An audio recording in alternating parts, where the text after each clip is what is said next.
Hello दोस्तों, आज हम कक्षा 9 के अध्याय जिसमें न्यून कोणों के त्रिकोणमितीय अनुपात उसके अंदर पढ़ेंगे बोधायन प्रमेय, जिसे पाइथागोरस प्रमेय भी कहा जाता है। बोधायन प्रमेय या पाइथागोरस प्रमेय का आश्रय ये होता है हमेशा किसी समकोण त्रिभुज के कर्ण पर बना वर्ग का क्षेत्रफल त्रिभुज की शेष दो भुजाओं पर बने वर्गों के गुणनफल के योग के बराबर होता है, जिसे हम आज यहाँ पे सत्यापित करेंगे। तो बच्चों, जिस प्रकार से बोधायन प्रमेय का कथन है कि किसी समकोण, जो कि अपने पास एक समकोण त्रिभुज होता है, जैसे मैंने यहाँ पे बताया गया है ABC क्या एक त्रिभुज है, जहाँ पे ये क्या है ABC एक समकोण त्रिभुज है। ठीक है, अपन मान लेते हैं।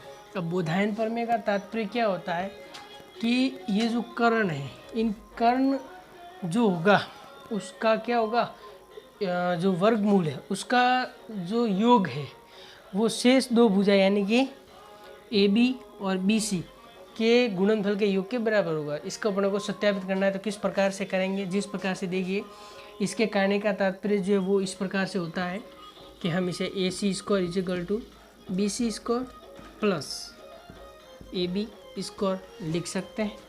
कहने का तात्पर्य ये होगा इसका कि कर्ण स्क्वायर इक्वल टू आधार का स्क्वायर प्लस लंब का स्क्वायर। ठीक है, हम अब इसे सत्यापित करेंगे एक एग्जाम्पल के थ्रू। माना क्या करते हैं, माना कि AB is equal to 3, AB is equal to 3 centimetre, BC is equal to 4 centimetre, और जो AC है वो अपने इन दोनों का योग मान के चले, यानी कि जब इनको हल करेंगे तो अपने पास जो रिजल्ट होना चाहिए वो 5 सेंटीमीटर आना चाहिए। अब कैसे होगा?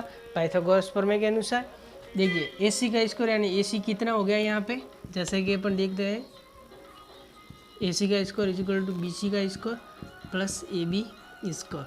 तो अपन इसे इस प्रकार से लिखेंगे, किस प्रकार से कि AC यहाँ पे क्या है 5 का स्क्वायर इक्वल टू BC यानी आधार कितना है 3 का स्क्वायर प्लस 4 का स्क्वायर हो गया।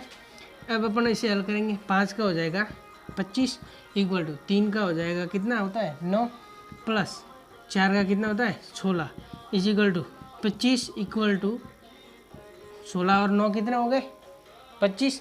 तो यानी कि जो अपन ने बात कहा था कि किसी समकोण त्रिभुज का जो कर्ण है उसके वर्ग, जो AC का जो वर्ग होता है, यानी किसी समकोण त्रिभुज का जो वर्ग होगा कर्ण का, वो शेष दो अन्य भुजा यानी आधार और लंब का जो भुजाएं होंगी उनके वर्गों के योग के बराबर होगा। इस प्रकार से अपन ने ये सत्यापित कर दिया।